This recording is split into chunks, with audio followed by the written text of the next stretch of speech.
Hindi ko naman talaga akalaing may mga nilalang palang tulad nila na totoong umiiral. Noon, kapag may nagkukwento tungkol sa engkanto, lagi ko lang iyong tinatawanan. Para sa akin, mga lumong paniniwala lang iyon ng mga matatanda para takutin ang mga bata tuwing gabi. Lumaki ako sa baryo na halos napapaligiran ng bundok at makakapal na gubat sa Quezon. Tahimik ang buhay namin doon, pero punong-puno rin ng hirap. Maaga akong nawalan ng ama dahil sa aksidente sa pagtutroso at mula noon ako na ang tumayong katuwang ng nanay ko sa lahat ng gastusin. Kahit anong kayod namin, parang kulang pa rin. Dumating pa sa puntong nagkasakit si nanay at halos hindi na makatayo dahil sa panghihina. Sa baryo namin, may isang lumang rest house sa itaas ng bundok na matagal nang walang nakatira.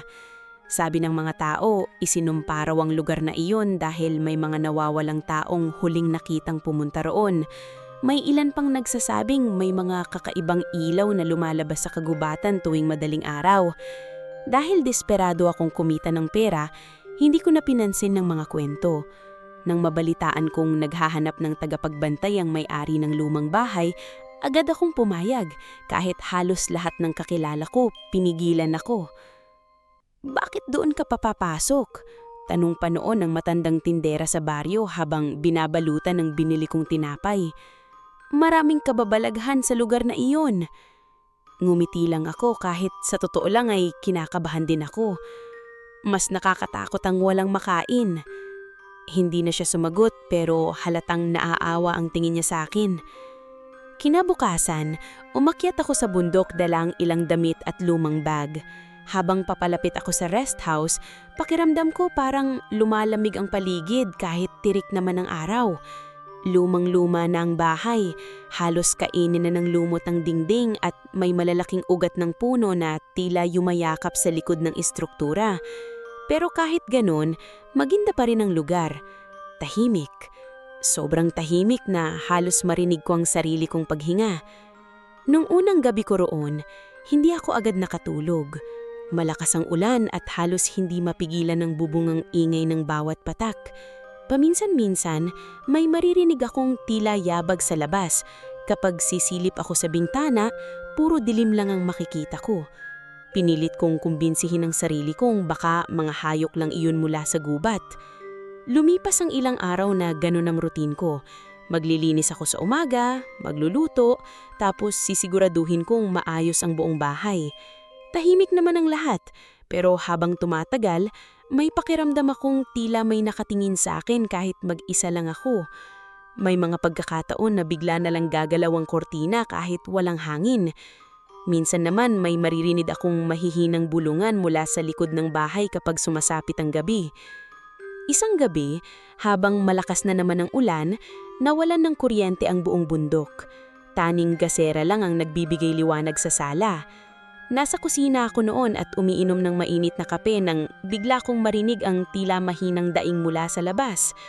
Nung una, inisip kong guni-guni ko lang, pero nang marinig ko ulit iyon, mas malinaw na. Para iyong boses ng taong nasasaktan. Kinabahan ako pero kumuha pa rin ako ng flashlight at dahan-dahang lumabas ng bahay. Halos wala akong makita dahil sa lakas ng ulan. Maputik ang paligid at malakas ang hangin. Habang naglalakad ako malapit sa gilid ng kagubatan, lalo kong naririnig ang mahinang paghinga. At doon ko siya nakita. May isang lalaking nakasandal sa malaking puno habang duguan ng tagiliran niya. Basang-basa siya sa ulan at halos wala ng malay. Kahit dilim, kitang-kita ko agad kung gaano kagapos siya. Matangos ang nulong, maputla ang balat, at mahaba ng bahagya ang buhok na nakadikit sa kanyang mukha dahil sa ulan. Pero ang pinakaunang tumatak sa akin ay ang mga mata niya. Kakaiba ang kulay noon, parang may bahagyang gintong ningning kahit nasa dilim kami. Napatigil ako. Hindi ko maipaliwanag pero parang may kung anong biglang bumigat sa dibdib ko nang nagtama ang mga mata namin. "Tulungan mo ako," mahinang sabi niya. Hindi ko alam kung bakit pero imbes na matakot, parang awa agad ang naramdaman ko. Lumapit ako at inalayayan siyang tumayo habang halos hindi na makalakad. Pagpasok namin sa loob, agad kong nilinis ang sugat niya gamit ang lumang first aid kit. Napansin kong malalim ang hiwa sa tagiliran niya, pero kakaiba dahil hindi gaanong dumudugo. Tahimik lang siya habang pinupunasan ko ang balat niya. Paminsan-minsan, napapapikit siya na parang nahihirapan. "Anong nangyari sa'yo?" Tanong ko habang binabalutan ang sugat niya. Hindi siya agad sumagot. Nakatingin lang siya sa akin na parang may iniisip. "May mga bagay na hindi dapat nakikita ng tao." Mahinang sabi niya. "Ano?" Bahagya siyang ngumiti pero tila pagod na pagod. "Hindi ka ba natatakot sa akin?" Umilig ako kahit hindi ko rin maintindihan ang sarili ko. Mas nakakatakot ang walang makain. Matagal niyang tinitigan ako pagkatapos noon. Tahimik lang ang paligid maliban sa ulan at mahinang pagkalambag ng mga sanga sa labas ng bahay.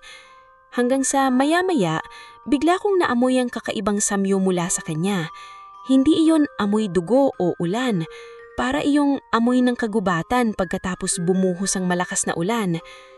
Maya-maya, napansin kong tila unti-unting sumasara ang sugat niya kahit wala naman akong inilagay na gamot na ganun kalakas. Nanlaki ang mga mata ko at doon nagsimulang bumuo sa isip ko ang bagay na buong buhay kong inisip nakatak-isip lang. Hindi ako agad nakatulog ng gabing iyon. Habang nakahiga ako sa lumang sofa sa sala, paulit-ulit kong naiisip ang sugat ng lalaking iyon na halos kusa kong nakitang naghihilom. Kahit anong pilit kong kumbinsihin ang sarili ko na baka mali lang ang nakita ko, hindi ko maalis sa isip ko ang kakaibang ningning ng mga mata niya at ang malamig niyang balat. Paminsan-minsan ay napapabangon ako para silipin siya sa maliit na kwartong pinagpapahingahan niya. Tahimik lang siyang nakahiga roon habang tinatamaan ng mahinang liwanag ng gasera ang mukha niya. Hindi ko alam kung bakit pero habang tinitignan ko siya, pakiramdam ko parang hindi siya ordinaryong tao. Bandang madaling araw, nagising ako dahil sa mahinang tunog mula sa labas ng bahay. Akala ko noong una ay hangin lang, pero nang tumingin ako sa bintana, may nakita akong tila maliliit na ilaw sa gitna ng kagubatan. Para silang mga alitap-tap pero mas maliwanag at gumagalaw ng paikot-ikot sa pagitan ng mga puno. Kinilabutan ako. Naalala ko tuloy ang mga kwento ng matatanda sa baryo noon. Kapag may ilaw raw sa gubat habang gabi, huwag na huwag iyong susundan dahil maaaring mga engkanto ang tumatawag sa iyo. Mabilis kong isinara ang kurtina at pilit na bumalik sa higaan, pero halos hindi na ako mapakali. Maya-maya pa, narinig ko ang pagbukas ng pinto ng kwarto. Napabangon agad ako at nakita ko siyang nakatayo sa may pasilyo. Mukha na siyang mas maayos kumpara kanina. Halos wala na nga akong makitang bakas ng sugat niya. "Bakit ka nakatayo?" Tanong ko habang pinagmamasdan siya. Tahimik lang siyang sandali bago tumingin sa bintana. Naririnig nila ako. Napakunot-noo ako. "Sino?" Hindi siya agad sumadot. Lumapit siya ng bahagya sa bintana pero hindi niya binuksan.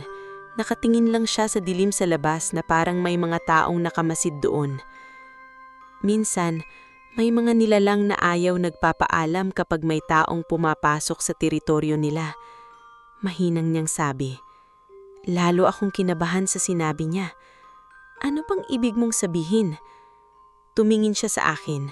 Sa pagkakataong iyon, mas malino ko nang nakita ang kakaibang kulay ng mga mata niya. Hindi iyon normal na kulay ng mata ng tao. Para iyong gintong nahahaluan ng berde kapag natatamaan ng liwanag. "Hindi ka dapat nandito," sabi niya. Bahagya akong natawa kahit kinakabahan. Ako pa talaga, ikaw itong bigla na lang sumulpot na duguan sa kagubatan. Sa unang pagkakataon, bahagya siyang nangingiti. Hindi ko maipaliwanag pero kakaiba ang dating ng ngiti niya. Parang may lungkot na matagal nang kinikimkim. "Hindi ka pa rin ako kinakatakutan?" Tanong niya ulit. Napailing ako. "Kung gusto mo akong saktan, kanina mo pa ginawa." Tahimik lang siya pagkatapos noon. Tila may gusto pa siyang sabihin pero pinigilan niya ang sarili niya. Maya-maya, nagpasalamat siya at bumalik sa kwarto. Kinabukasan, maaga akong bumaba ng bundok para bumili ng gamot at pagkain. Halos lahat ng tao sa baryo nakatingin sa akin nung dumaan ako sa palengke. Alam nilang ako ang bagong tagabantay sa lumang rest house kaya parang naghihintay silang may ikwento akong kababalaghan. "May naririnig ka na bang bulong?" Tanong agad ng isang matandang lalaki habang bumibili ako ng bigas. Napangiti akong nang pilit. "Wala naman po." "Mag-ingat ka roon," seryoso niyang sabi. "Hindi ordinaryong gubat ang nakapaligid sa bahay na iyon." Hindi ko nalang pinansin ng sinabi niya kahit pakiramdam ko ay lalo akong binabagag ng mga naririnig ko. Pagbalik ko sa rest house, naabutan ko ang lalaking nakatayo sa likod ng bahay habang nakatingin sa malalim na bahagi ng kagubatan. Malakas ang hangin noon at bahagyang gumagalaw ang kanyang buhok. Kahit nakatalikod siya, parang may kakaibang bigat ang presensya niya. "Dapat nagpapahinga ka," sabi ko habang papalapit. Lumingon siya sa akin. Mabilis akong gumaling. Napansin kong tila wala na talaga ang sugat niya. Kahit bakas ng tahi o dugo, wala. Hindi ko napigilang itanong ang matagal ko nang naiisip. "Hindi ka ba talagang tao?" Tahimik siyang tumingin sa akin.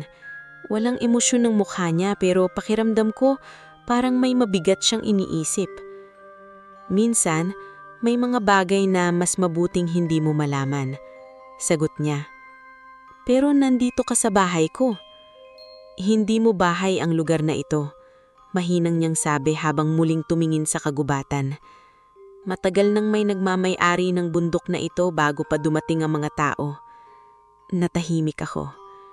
Hindi ko alam kung bakit pero habang kausap ko siya, parang unti-unting nabubura ang pagitan ng realidad at ng mga kwentong dati kong tinatawanan lang lagi. Maya-maya, bigla na lang narinig kaming matinis na tunog mula sa kagubatan. Para iyong sigaw pero hindi tao. Agad siyang tumayong tuwid at nanigas ang mukha niya. "Ano iyon?" tanong ko. Hindi siya agad sumagot. Lumapit siya sa akin at doon ko naramdaman ang malamig niyang kamay na bahagyang humawak sa braso ko. "Makinig ka sa akin," seryoso niyang sabi. "Kapag sumapit ang gabi, huwag na huwag kang lulabas ng bahay kahit may marinig ka." Kinabahan ako sa tono ng boses niya. "Bakit?" Tumingin siya diretso sa mga mata ko. "Dahil kapag nakita ka nila, baka hindi ka na makabalik." Hindi ko alam kung bakit pero simula nang sabihin niya iyon, parang hindi na ako mapakali. Buong hapon habang naglilinis ako ng rest house, paulit-ulit na bumabalik sa isip ko ang babalan niya. Tahimik lang siya buong maghapon at madalas ko siyang makitang nakatanaw sa kagubatan mula sa bintana. Paminsan-minsan, parang may pinakikinggan siyang mga tunog na ako lang ang hindi makarinig. Bandang gabi, nagsimula na namang lumakas ang hangin. Kumakalabog ang mga bintana ng lumang bahay habang sumisipol ang malamig na hangin sa pagitan ng mga kahoy na dingding. Habang naghahanda ako ng hapunan, napansin kong tahimik lang siyang nakaupo sa mesa habang nakatitig sa apoy ng gasera. "Ano bang pangalan mo?" tanong ko habang nagsasandok ng mainit na sabaw. Bahagya siyang tumingin sa akin na tila ngayon lang niya naisip na hindi pa nga pala niya sinasabi iyon. "Kaylis," mahina niyang sagot. Kakaiba ang pangalan niya. Hindi iyon tunog Pilipino o kahit anong pangalang naririnig ko sa baryo namin. Pero bagay na bagay iyon sa kanya. "Ako si Amara," sabi ko kahit alam kong alam na niya siguro dahil ilang araw na rin kaming magkasama sa bahay. Tumanggo lang siya bago muling tumingin sa apoy. Tahimik kaming kumain pagkatapos noon. Hindi ko maipaliwanag pero kahit sobrang dami kong gustong itanong tungkol sa kanya, parang may bahagi sa akin na natatakot malaman ng totoo. Pero habang tumatagal, lalo kong napapansin ang mga bagay na hindi normal tungkol kay Kaylis. Hindi siya halos kumakain. Minsan buong araw siyang walang kinakain pero hindi siya mukhang nangihina. Isa pa, hindi ko pa siya nakitang natutulog ng mahimbing. Madalas kapag magigising ako sa kalagitnaan ng gabi, makikita ko siyang nakaupo sa may bintana habang nakatingin sa kagubatan. At higit sa lahat, parang buhay ang paligid kapag malapit siya. Minsan habang nag-iigib ako ng tubig sa likod ng bahay, nakita kong may mga ibong lumalapit sa kanya nang walang takot. Kahit ang mga ligaw na aso sa bundok na karaniwang mailap ay tila sumusunod sa kanya na parang sanay na sanay sa presensya niya. Kinagabihan, bigla kong naalala ang bilin niya. Huwag na huwag lalabas ng bahay kapag may naririnig ako. Noong una, baliwala lang iyon sa akin. Pero pagsapit ng hating gabi, nagsimula akong makarinig ng mahihinang tunog mula sa labas. Para yung mga yabag sa tuyong dahon. Mabagal, paikot-ikot sa bahay. Napabangon ako agad mula sa higaan. Tahimik ang buong rest house maliban sa mahinang pag-ugong ng hangin. Maya-maya, may narinig akong tila bulungan ng babae mula sa labas ng bintana. Amara. Nanlamig agad ang katawan ko. Halos mapasigaw ako nang marinig kong malinaw na tinatawag ang pangalan ko. Amara. Mahinang-mahina ang boses pero sapat para magtayuan ng balahibo ko. Dahan-dahan akong lumapit sa bintana kahit nanginginig ang kamay ko. Pero bago ko pa mahawakan ng kurtina, may biglang humawak sa pulsuhan ko. Si Kaylis. Hindi ko man lang napansin na nasa likod ko na pala siya. Huwag mong bubuksan. Malamig niyang sabi. Tumingin ako sa kanya habang nakakabahan. May tumatawag sa akin. Hindi iyon tao. Parang lalong bumigat ang hangin sa paligid matapos niyang sabihin iyon. Naririnig ko pa rin ang mahinang bulong mula sa labas. Minsan tila babae, minsan parang bata. Paano nila alam pangalan ko? Mahinang tanong ko. Hindi agad sumagot si Kaylis. Nakatingin lang siya sa bintana na parang may nakikita siya sa labas na hindi ko makita. Nauumoy ka nila. Sagot niya kaulanan. Kinilabutan ako. Ano ba talaga sila? Tahimik siyang huminga ng malalim bago tuluyang isinara ang kurtina. May mga nilalang sa kagubatan na mahilig kumuha ng tao, lalo na yung mga taong madaling akitin. Napayakap ako sa sarili ko habang pilit pinapakalma ang paghinga ko. Hindi ko na alam kung ano ang dapat paniwalaan, pero habang kasama ko si Kaylis, pakiramdam kong unti-unti nang nabubura ang dating mundo na kinagisnan ko. Maya-maya, biglang natahimik ang paligid. Nawala ang mga bulong. Pero kasunod noon ay isang matinis na tunog mula sa malalim na bahagi ng kagubatan. Tunog na parang sigaw ng kung anong nilalang. Napatingin agad si Kaylee sa direksyon ng gubat at doon ko unang nakita ang kakaibang pagbabago sa kanya. Bahagyang lumiwanag ang mga mata niya. Hindi iyon normal na liwanag. Parang gintong apoy na gumagalaw sa loob ng kanyang mga mata. Kaylis! Mahinang tawag ko. Hindi siya agad sumagot, nakatingin lang siya sa dilim sa labas habang tila may pinakikinggan siyang makalamang. Hinahanap nila ako. Bakit? Tahimik siyang sandali bago tumingin sa akin. Kapag nalaman nilang kasama kita, sandali siyang tumigil. Madadamay ka. Hindi ko alam kung bakit pero imbis na lumayo, lalo akong naguluhan sa nararamdaman ko. Takot ako pero may bahagi sa akin na gustong manatili sa tabi niya. At doon ko unang napansin ang isang bagay na tuluyang nagpayanig sa isip ko. Sa likod ni Kaylis, sa mismong sahig ng kahoy na tinatamaan ng ilaw ng gasera, wala siyang refleksyon ng anino. Halos hindi ako nakagalaw matapos kong mapangsing na wala siyang anino. Nakatingin lang ako sa sahig habang pilit inuunawa ng isip ko ang nakikita ko. Umaalog ang ilaw ng gasera dahil sa hangin pero kahit saan tumama ang liwanag, wala pa ring anino si Kaylis. Para bang hindi talaga siya kabilang sa mundong iyon. Amara. Napakurap ako nang marinig ko ang boses niya. Hindi ko namalayang kanina pa pala niya akong pinagmamasdan. Bakit ganyan ang tingin mo sa akin? Mahina niyang tanong. Hindi ko agad nasagot. Pakiramdam ko na tuyo ang lalamunan ko habang pilit kong hinahanap ang tamang salita. Ano ka ba talaga? Iyon lang ang lumabas sa bibig ko. Tahimik lang siya sandali. Sa labas ng bahay, patuloy ang malakas na hangin habang tila may mga yabag na umiikot sa paligid ng rest house. Pero sa pagitan naming dalawa, parang mas mabigat ang katahimikan. Kapag sinabi ko ba ang totoo, mahina niyang sabi, "Hindi ka matatakot?" Hindi ko alam kung bakit, pero kahit nanginginig ang buong katawan ko, hindi ko kayang umurong palayo sa kanya. Siguro dahil simula nang nakita ko sa kagubatan, may bahagi na ng sarili kong alam na hindi ordinaryo ang lalaking ito. Huminga ako ng malalim bago nagsalita. Mas gusto kong malaman ang totoo kesa mabuhay sa takot. Matagal niya akong tinitigan pagkatapos nun. Tila sinusukat niya kung kaya ko bang tanggapin ang sasabihin niya. Hanggang sa maya-maya, dahan-dahan siyang lumapit sa bintana at bahagyang hinawi ang kurtina. Sa labas, nakita ko na naman ang maliliit na ilaw sa pagitan ng mga puno. Mas marami sila ngayon. Gumagalaw sa dilim na parang may hinihintay. Amara. Napayakap ako sa sarili ko habang napapaatras. Biglang tumalim ang tingin ni Kaeli sa bintana. "Huwag kang makikinig," madiin niyang sabi. At bago ko pa maintindihan ang nangyayari, biglang bumukas ng malakas ang isa sa mga bintana dahil sa hangin. Pumasok ang malamig na hangin sa loob ng bahay kasabay ng kakaibang tunog na parang sabay-sabay na pagbulong ng maraming tao.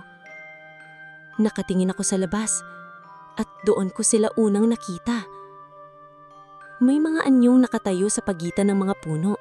Hindi ko maaninsag ng maayos ang mga mukha nila pero alam kong hindi sila tao. Mahahaba ang katawan nila at tila gumikilos ng hindi normal. Ang iba, nakatagilid ang ulo habang nakatingin direkta sa bahay. Parang tumigil ang paghinga ko. Mabilis na kong hinila ni Kaelis palayo sa bintana at isnara niya ito ng malakas. "Huwag mong silang titigan." "Ano sila?" Nanginginig akong tanong. Hindi na dapat lumalapit sa tao ang mga nilalang na yan. Maya-maya, biglang natahimik ang buong paligid. Masyadong tahimik.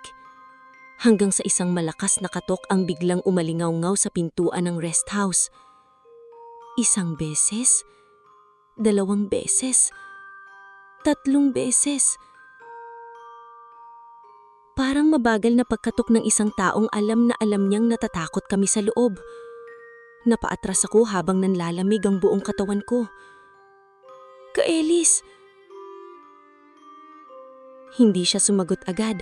Nakatingin lang siya sa pintuan habang unti-unting nagiging matalim ang mga mata niya. "Manatili ka rito," sabi niya. "Bakit? Anong gagawin mo?" Hindi na niya ako sinagot. Dahan-dahan siyang lumapit sa pintuan habang patuloy ang mabagal na katok mula sa labas. Paglapit niya sa pintuan, biglang tumigil ang katok. Kasunod nun ay isang mahinang boses ng babae mula sa kabilang panig. "Isuko mo ang mortal." Napahawak ako sa bibig ko. Hindi normal ang boses na yun. Para iyong maraming boses na nagsasalita ng sabayan. Tumingin si Kaeli sa akin bago muling sumalita ang nilalang sa labas. "Hindi siya nababagay sa mundo mo." At sa pagkakataong iyon, nakita kong unti-unting nagbago ang anyo ni Kaelis. Bahagyang lumiwanag ang balat niya habang kumikislap ang mga mata niyang gintong kulay. Kasabay noon, parang gumalaw ang hangin sa buong bahay. "At lalong hindi siya nababagay sa inyo." Pagkatapos noon, biglang umugong ang buong paligid ng rest house na parang may malakas na puwersang sumabog sa labas. At doon ko unang naramdaman na hindi lang simpleng engkanto si Kaelis. May mas malalim at mas mapanganib na dahilan kung bakit siya hinahanap ng mga nilalang sa kagubatan. Matapos ang malakas na pagugong sa paligid ng rest house, biglang nawala ang mamakatok sa pintuan. Natahimik ang buong bundok na para bang may kung anong nilalang na biglang umurong mula sa paligid namin. Pero kahit gaanon, ramdam ko pa rin ang mabigat na presensya sa labas. Parang may mga matang nakamasid mula sa dilim ng kagubatan. Hindi agad gumalaw si Kaelis.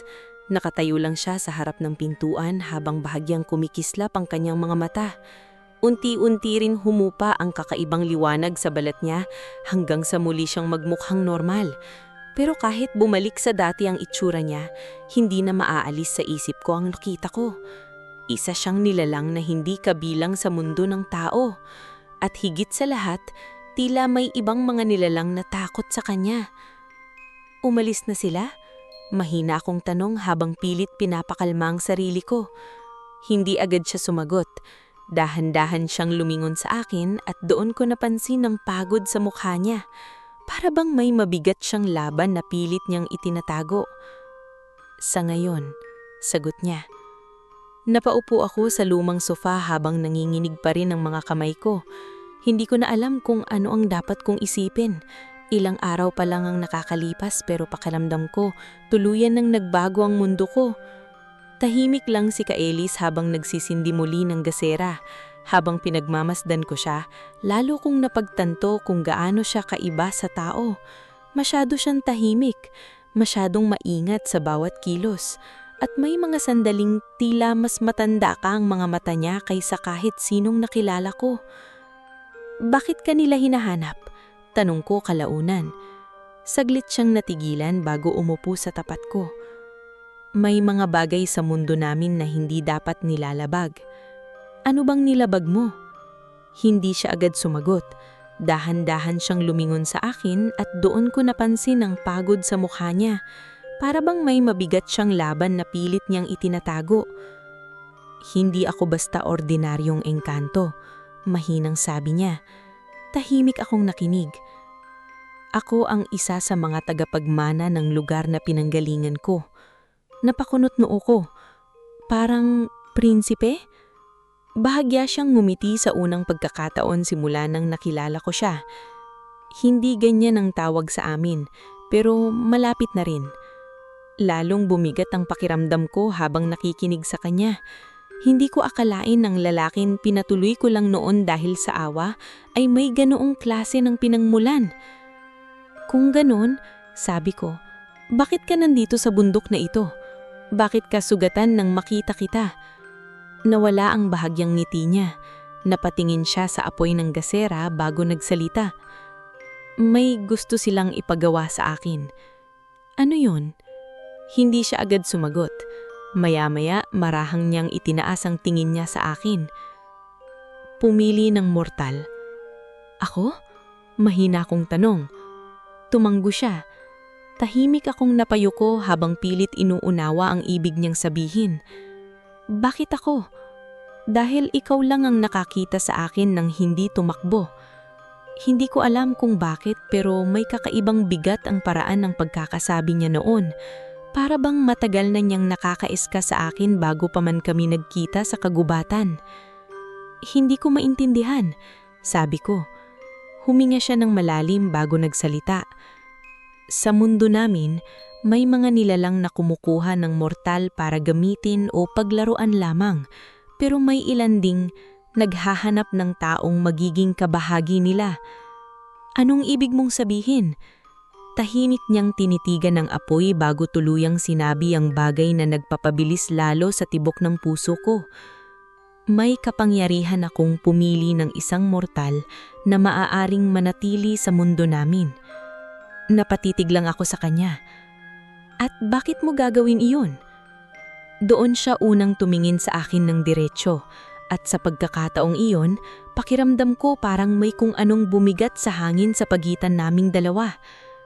Dahil ikaw ang gusto ko. Parang saglit na tumigil ang lahat matapos kong marinig iyon. Napalingon ako sa bintana habang pilit pinapakalma ang sarili ko. Hindi ko alam kung ano ang mararamdaman ko. Takot? Pagkalito? O kung anumang kakaibang init na unti-unting bumabalot sa dibdib ko habang nakatingin siya sa akin. Hindi mo ako kilala, mahina kong sabi. Mas kilala kita kaysa sa iniisip mo. Napatingin ulit ako sa kanya. Matagal na kitang pinagmamasdan, Amara. Hindi ko na malayan na napaatras ako ng bahagya. Ano? Nung nabubuhay pa ang ama mo, madalas siyang dumadaan sa bundok na ito. Parang may malamig na hangin na dumaan sa likod ko. Kilala mo si Itay? Tahimik siyang tumanggo. Isa siya sa ilang taong marunong rumispeto sa kagubatan. Hindi ako agad makapagsalita. Buong buhay ko wala akong alam sa mga bagay na ito. Akala ko simpleng magtutroso lang si Itay noon. Pero habang nagsasalita si Kaelis, parang may unti-unting nabubuksang bahagi ng nakaraan na hindi ko alam. Bago siya mamatay, may sinabi siyang isang araw babalik ka rito. Napahigpit ang hawak ko sa gilid ng sofa. Imposible. Hindi aksidente na napunta ka rito. Tahimik akong napatitig sa kanya habang unti-unting bumibigat ang pakiramdam ko. At bago pa ako makapagsalita muli, dahan-dahang tumayo si Kaelis at lumapit sa bintana. Malapit na silang bumalik. Mahinang sabi niya. Napatingin ako sa labas at sa tagitan ng mga puno sa malayong bahagi ng kagubatan, muli kong nakita ang maliliit na ilaw na unti-unting dumarami sa dilim. Halos hindi na ako nakatulog ng gabing iyon. Habang nakahiga ako sa sofa at nakikinig sa mahinang pag-ugong ng hangin sa labas, paulit-ulit kong iniisip ang mga sinabi ni Kaelis. Pakiramdam ko parang may bahagi ng buhay ko na matagal nang itinago sa akin. Mas lalo akong naguluhan nang banggitin niya si Itay. Hindi ko alam kung paano nagkaroon ng koneksyon ang ama ko sa mga nilalang tulad nila. Madaling araw nang mapansin kong wala si Kaelis sa loob ng bahay. Agad akong napabangon habang bumibilis ang tibok ng puso ko. Nakabukas ng bahagya ang likod na pinto ng rest house at pumapasok doon ang malamig na hangin mula sa kagubatan. Hindi ko alam kung bakit pero kahit natatakot ako, parang may kung anong nagtulak sa akin para sundan siya. Paglabas ko, agad kong nakita ang maputlang liwanag ng buwan na tumatama sa makakapal na puno. Tahimik ang buong paligid pero pakiramdam ko may mga matang nakamasid mula sa dilim. Habang naglalakad ako sa basa at maputik na lupa, naririnig ko ang mahinang tunog ng tubig mula sa ilog sa ibabang bahagi ng bundok. At doon ko siya nakita. Nakatayo si Kaelis sa gitna ng maliliit na ilaw na parang mga alitaptap. Nakatalikod siya habang nakatingin sa ilog. Tahimik lang siya pero may kakaibang lungkot sa aura niya. Hindi ba sinabi kong huwag kang lalabas? Mahina niyang sabi nang hindi lumingon. Napahinto ako. Paano mo na lamang nandito ako? Bahagya siyang ngumiti kahit hindi ko nakikita ng buo ang mukha niya. Naamoy tuta. Hindi ko alam kung bakit pero habang tumatagal, unti-unti nang nawawala ang takot ko sa kanya. Ang mas nangiibabaw na ngayon ay pagtataka at kung minsan, kung anong kakaibang hila ng damdamin ko palapit sa kanya. Lumapit ako ng bahagya. Hindi ako makatulog. Tahimik lang siyang sandali bago tumingin sa akin. Sa ilalim ng liwanag ng buwan, mas lalo siyang mukhang hindi tao. Halos kumikislap ang maputlang balat habang bumagalaw ang hangin sa paligid namin. Dapat hindi mo ako sinundan, sabi niya. Bakit? May masama bang mangyayari? Tumingin siya sa paligid ng kagubatan bago muling bumalik ang tingin niya sa akin. Kapag masyado kang lumapit sa mundo namin, mahihirapan ka nang bumalik. Hindi ko lubos maintindihan ang ibig niyang sabihin, pero bago pa ako makapagtanong muli, may narinig kaming mahinang yabag mula sa likod ng mga puno. Agad nagbago ang ekspresyon ni Kaelis. Mula sa dilim, may lumabas na babae. Halos napaatras ako nang makita ko siya. Napakaganda niya pero hindi normal ang kagandahang iyon. Mahaba ang buhok niyang tila gumagalaw kahit walang hangin at napakaputi ng balat niya. Nakasuot siya ng mahabang itim na kasuotan na tila humahalo sa dilim ng kagubatan. Pero ang mas nakakatakot ay ang mga mata niya. Masyadong maputla, halos walang buhay. Kaelis, malamig niyang tawag. Agad kong naramdaman ang matinding tensyon sa pagitan nilang dalawa. Bakit mo siya inilalapit sa atin? Tanong ng babae habang nakatingin diretso sa akin. Hindi sumagot si Kaelis. Bahagya lang siyang humakbang palapit sa akin na tila otomatikong hinaharangan ako mula sa babae. Umalis ka rito, Vilmira. Malamig niyang sabi. Nanlalamig ang buong katawan ko habang pinagmamasdan sila. Hindi ko alam kung bakit pero pakiramdam ko mas mapanganib ang babaeng iyon kesa sa lahat ng nilalam na nakita ko mula nung nakarating ako sa bundok. Napig niyang ngumiti si Vilmira pero walang init ang ngiti na iyon. Hinahanap ka na nila. Sabi niya, alam ng konseho ang ginagawa mo. Tahimik lang si Kaelis. Hindi siya kabilang dito. Dagdag niya habang muling nakatingin sa akin. Isa lamang siyang mortal. Hindi ko alam kung bakit pero may kung anong kumirot sa dibdib ko nang narinig ko iyon. Biglang humangin ng malakas sa paligid namin. Nagsimulang kumislap ang maliliit na ilaw sa kagubatan habang tila gumagalaw ang mga puno kahit walang bagyo. At hindi rin ako kabilang sa inyo. Malamig na sagot ni Kaelis. Napansin kong tila nagbago ang ekspresyon ni Vilmira matapos niyang marinig iyon. Sa unang pagkakataon, may nakita akong emosyon sa mukha niya. Galit. Handa mong talikuran ng lahat dahil sa isang tao? Tanong niya. Hindi sumagot si Kaelis pero supat na ang katahimikan niya para maintindihan ko ang ibig sabihin noon. Unti-unti nang pumunta sa akin ang tingin ni Vilmira. At sa pagkakataong iyon, pakiramdam ko parang may malamig na kamay na humawak sa leeg ko. Hindi mo alam kung anong gulo ang dadalhin niya sa kanya. Sabi niya. Napalunok ako habang pinipilit ang pigilan ng takot. Anong ibig mong sabihin? Ngumiti siyang bahagya. Pero mas lalo lang iyong nakakatakot. Kapag nahulog ang loob ng isang engkanto sa mortal, may kailangang magbayad. Parang bumigat lalo ang paligid matapos niyang sabihin iyon.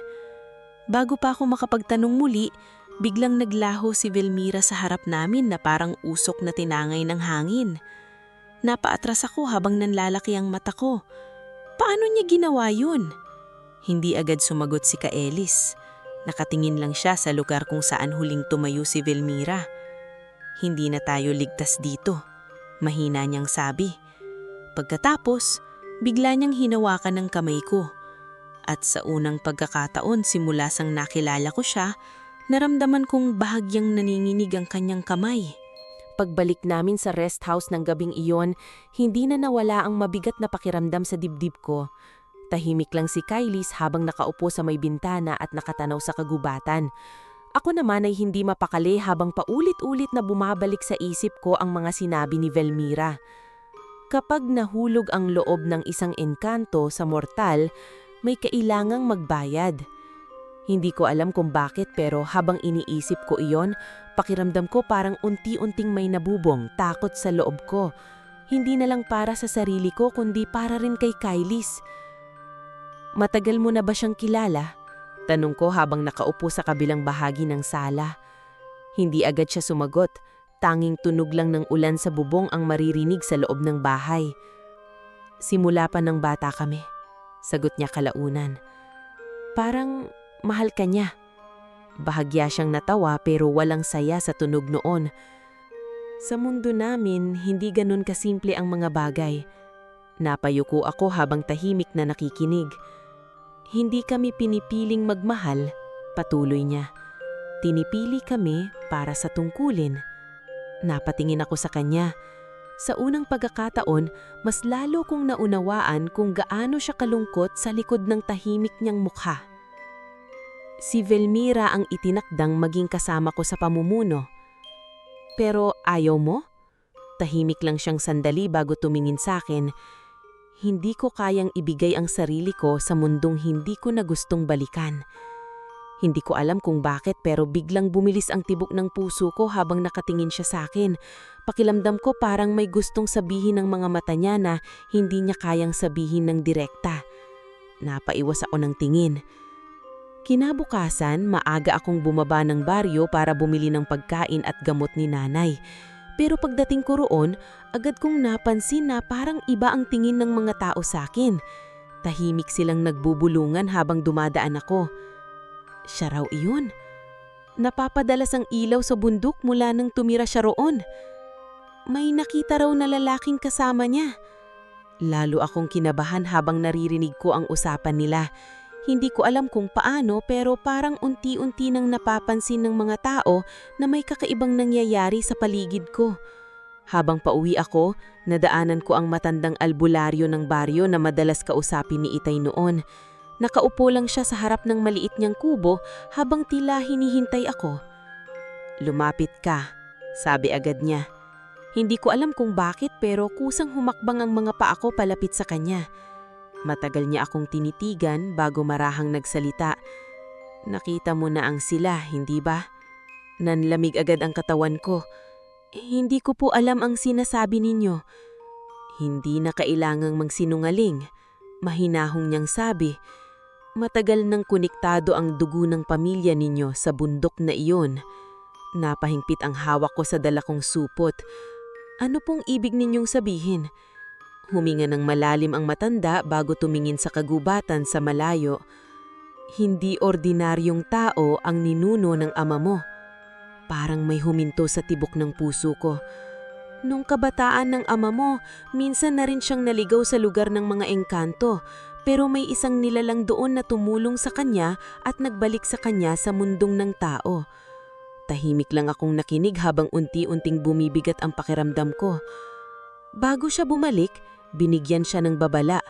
Balang araw, may babalik sa dugo nila sa bundok. Napaupo ako sa lumang bangko habang pilit inuunawa ang lahat. "Kaya ba namatay si Itay?" Mahinang tanong ko. Biglang natahimik ang matanda. "Hindi aksidente ang pagkamatay niya." Napatingin ako agad sa kanya. "Ano pong ibig ninyong sabihin?" "May mga nilalang na ayaw mapalapit ang dugo ninyo sa mundo nila." Pakiramdam ko parang biglang umikot ang paligid ko matapos kong marinig iyon. Pagbalik ko sa rest house ng gabing iyon, nadatnan kong wala si Kaylis sa loob. Bukas ang likod na pinto at malamig ang hangin na pumapasok mula sa kagubatan. "Kaylis?" Tawag ko. Walang sumagot. Mabilis akong lumabas at doon ko siya nakita sa may likod ng bahay. Nakaluhod siya sa lupa habang tila hirap huminga. Agad akong lumapit sa kanya. "Anong nangyari?" Hindi siya agad makasalita. Napansin kong tila mas maputla siya kaysa dati at may bahagyang gintong marka na lumilitaw sa gilid ng leeg niya. "Kaylis, hindi na ako dapat masyadong nagtatagal dito," mahinang sabi. "Bakit?" Pilitan siyang tumayo pero halatang nanghihina siya. Habang mas lumalapit ako sa mundong ng tao, saglit siyang napapikit. "Mas nawawala ang kapangyarihan ko." Nanlaki agad ang mga mata ko. "Ano?" Tumingin siya sa akin at doon ko unang nakita ang takot sa mukha niya. "At habang mas nahuhulog ako sa iyo, mas mabilis akong nawawala sa mundo namin."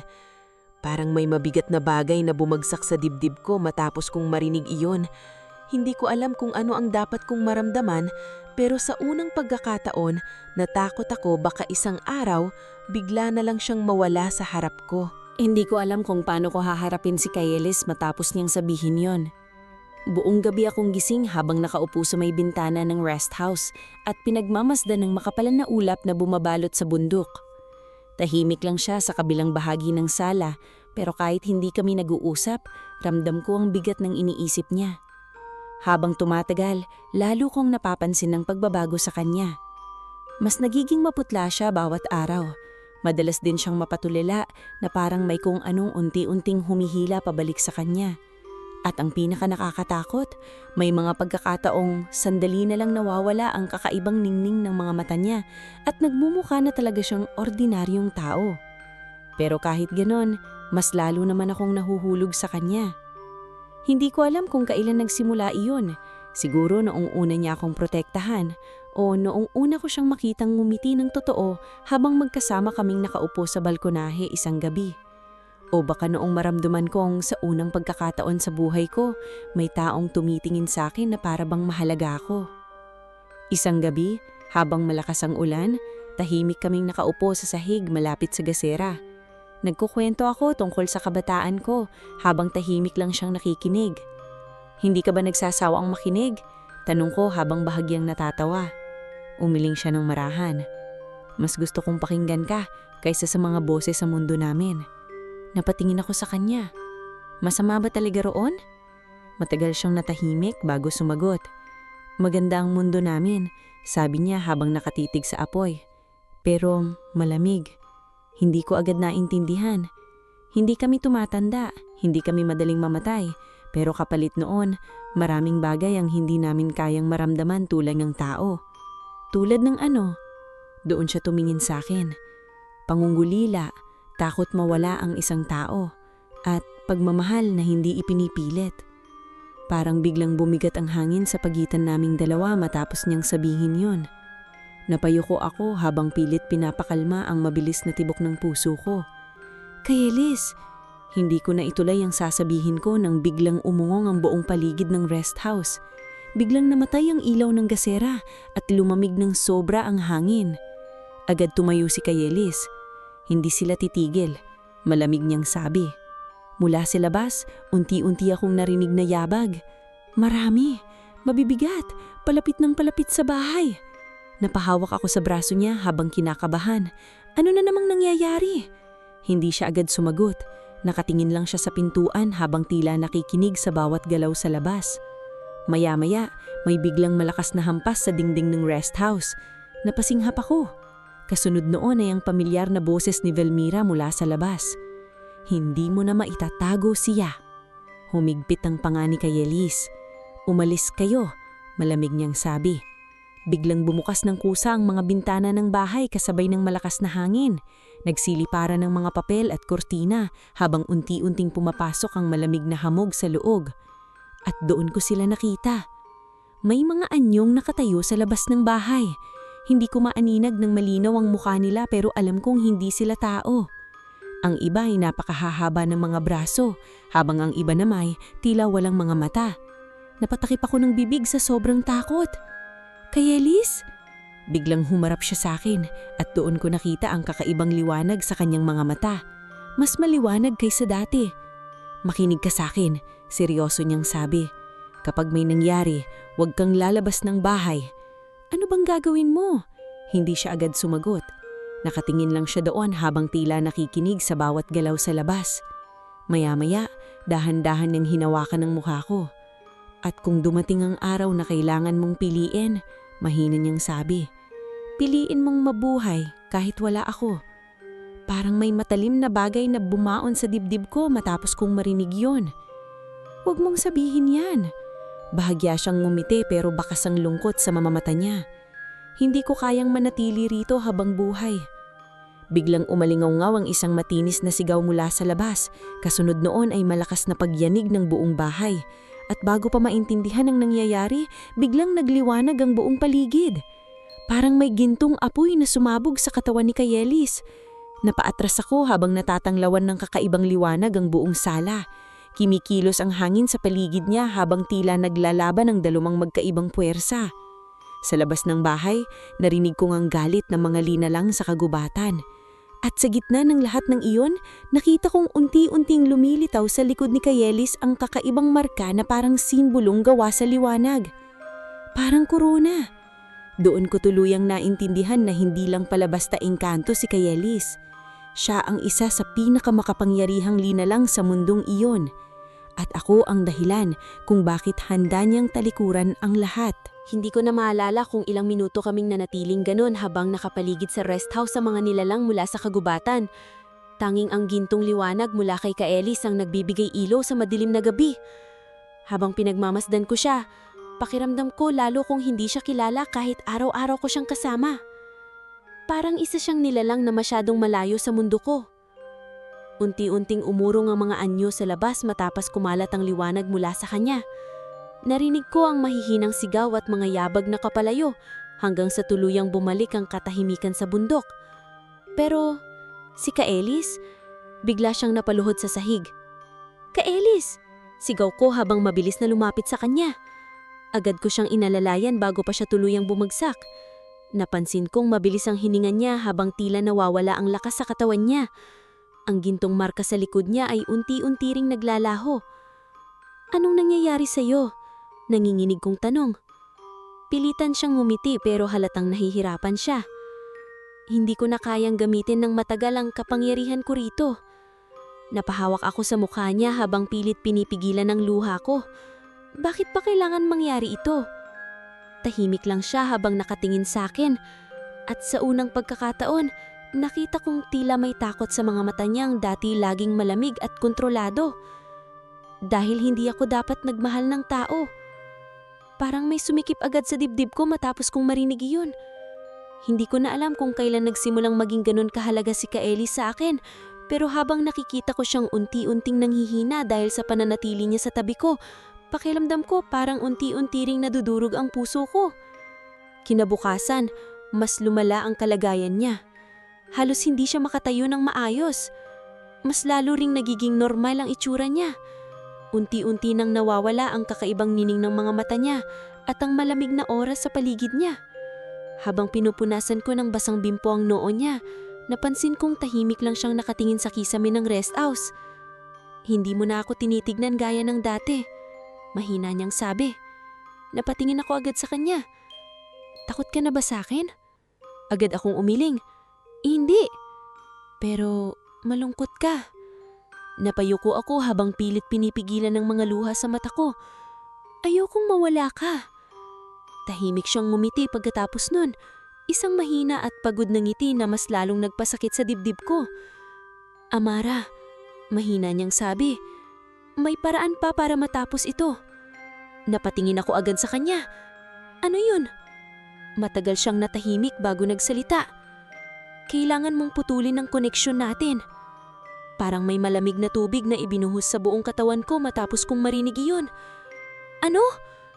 Kapag tinalikuran mo ko, mahina niyang pinaliwanag, mawawala ang ugnayan natin.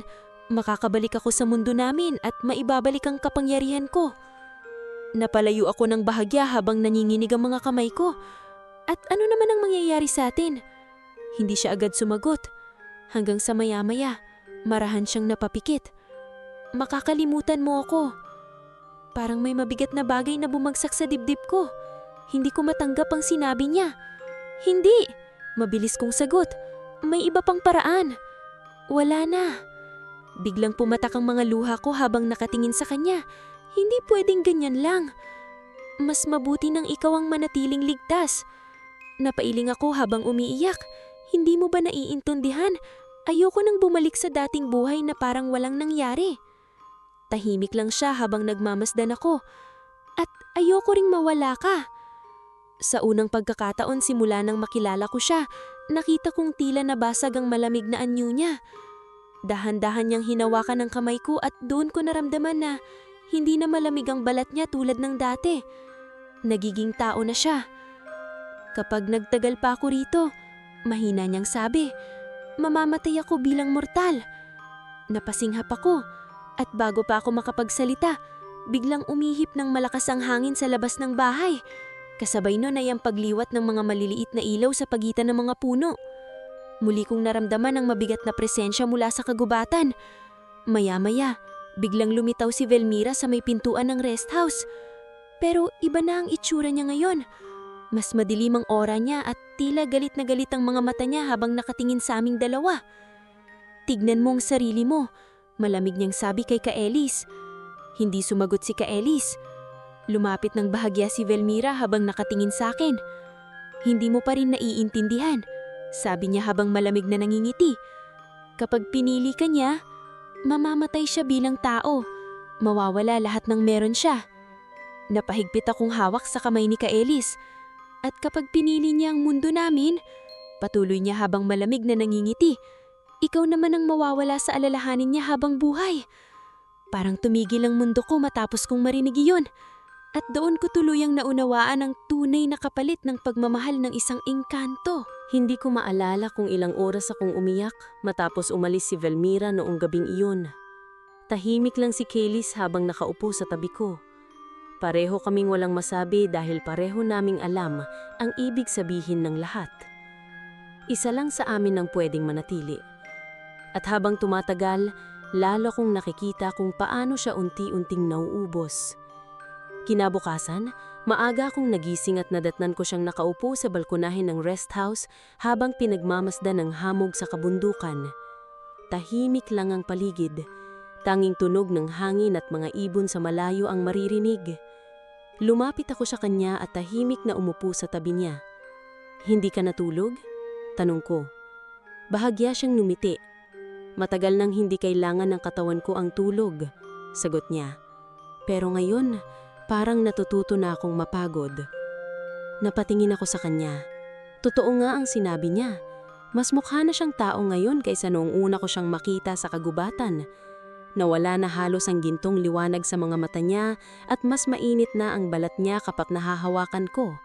Pero kapalit nun, unti-unti siyang nanghihina. Amara, mahina niyang sabi habang nakatingin sa malayo. Kapag natapos ito, gusto kong malaman mong ikaw ang pinakamagandang bagay na nangyari sa mahabang buhay ko. Parang may mabigat na bagay na pumisil sa dibdib ko matapos kong marinig iyon. Huwag mong sabihin na parang magpapaalam ka na. Tahimik siyang napangiti sandali pero hindi siya sumagot. Maya-maya, tumayo siya at marahang hinawakan ng kamay ko. May kailangan akong ipakita sa'yo. Hindi ko alam kung saan niya ako dinala. Basta ang alam ko, habang naglalakad kami sa kagubatan, pakiramdam ko parang unti-unting nagbabago ang paligid.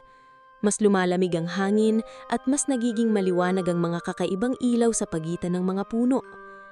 Hanggang sa makarating kami sa isang lugar na hindi ko maipaliwanag. Parang ibang mundo. May ilog na kumitislap na tila pilak habang ang mga puno ay may mga dahong nagliliwanag. Sa malayo, may mga istruktura na tila gawa sa kristal na sumasalamin sa liwanag ng buwan. Halos mawalan ako ng hininga habang nakatingin sa paligid. Ito ang mundo namin, mahina niyang sabi. Hindi ko makapagsalita. Pakiramdam ko para akong nananaginip. Habang naglalakad kami roon, napansin kong may mga nilalang na nakatingin sa amin mula sa malayo. Magaganda sila pero malamig ang mga tingin nila sa akin. Hindi ako kabilang doon. Ramdam na ramdam ko iyon. Maya-maya, tumayo si Kaylee sa tabi ng ilog at marahang hinawakan ng kamay ko. Kapag pinili kong manatili rito, sabi niya, makakalimutan mo ang lahat tungkol sa akin. Magiging normal ulit ang buhay mo. At kapag pinili mo ako, tahimik siyang napapikit sandali. Mawawala ang lahat ng kapangyarihan ko. Magiging mortal ako. Hindi ko manamalayan tumulo na naman ang mga luha ko. Bakit kailangan may mawala? Dahil ganyan ang batas ng mundo namin. Tahimik lang akong umiiyak habang nakatingin sa kanya. Hindi ko alam kung kailan ko tuluyang minahal si Kaylis. Basta ang alam ko, hindi ko na kayang isipin ng buhay na wala siya. Pero habang nakikita ko siyang unti-unting namamatay dahil sa akin, mas lalo akong nasasaktan. Kaylis, mahina kong sabi habang nanginginig ang boses ko. Ayoko kang mawala. Lumapit siya at marahang pinunas ang luha ko. At ayoko ring mawala ka. Matagal kaming nanatiling tahimik sa tabi ng ilog hanggang sa tuluyan kong naintindihan ang dapat kong gawin. Kinabukasan, bumalik kami sa rest house habang mabigat ang pakiramdam ko. Alam kong iyon ang huling gabi na magkasama kami. Habang malakas ang ulan sa labas, tahimik kaming nakaupo sa sala. Walang gustong sumalita dahil pareho naming alam na matatapos na ang lahat. Maya-maya, tumayo ako at hinarap sa kanya. Kaylis, tumingin siya sa akin at doon ko ginawa ang pinakamahirap na bagay na nagawa ko sa buong buhay ko. Hindi kita mahal. Parang saglit na tumigil ang buong mundo matapos kong sabihin iyon. Nakita kong bahagyang nagbago ang ekspresyon niya pero pilit pa rin siyang ngumiti. Kaylis, pagod na ako. Patuloy ko habang pinipigilan ang pag-iyak. Ayoko na ng ganitong buhay. Pakiramdam ko parang bawat salitang lumalabas sa bibig ko ay sumasaksak sa sarili kong dibdib. Tahimik lang siyang nakatingin sa akin. Hanggang sa maya-maya, marahang siyang tumando. At least, mahina niyang sabi, naging masaya ka kahit sandali. Hindi ko na kaya ang sakit kaya tumalikod ako habang tuluyang bumubuhos ang luha ko. At pagkatapos noon, naramdaman ko na lang ang malamig na hangin na dumaan sa buong bahay. Pagharap ko ulit, wala na siya. Parang may bahagi ng kaluluwa kong biglang nawala kasama siya. Lumipas ang mga buwan. Unti-unting gumanda ang buhay namin ni nanay. May hindi inaasahang taong bumili ng bahagi ng lupa namin sa mataas na halaga. Gumaling din ang kalagayan niya at nakabangon kami mula sa utang. Pero kahit naging maayos ang lahat, pakiramdam ko may kulang sa buhay ko. May mga gabi nagigising ako dahil pakiramdam ko may taong nakatingin sa akin mula sa bintana habang umuulan. Hanggang isang gabi, matapos ang halos isang taon, bumalik ako sa lumang rest house sa bundok. Tahimik na ang lugar, wala na ang kakaibang ilaw sa kagubatan at tila normal na ulit ang lahat. Pero habang nakatayo ako sa balkonahe habang umuulan, may narinig akong yapag mula sa likod ko. Paglingon ko, nakita ko ang isang lalaking basang-basa ng ulan habang nakatayo sa dilim. Simple na lang saat ngayon. Wala na ang gintong liwanag sa mga mata niya at makikilala ko siya kahit saan. Ngumiti siya habang nakatitig sa akin. At last, mahina niyang sabi, "Nahanap din kita." Nanlabo agad ang mga mata ko habang unti-unting lumalapit sa kanya. "Kaylis?" At sa unang pagkakataon simula nung nakilala ko siya, naramdaman kong normal ang tibok ng puso niya nang yakapin siya ako. Pinili niyang maging mortal at pinili niyang bumalik sa akin kahit kapalit nun ang walang hanggan niyang mundo.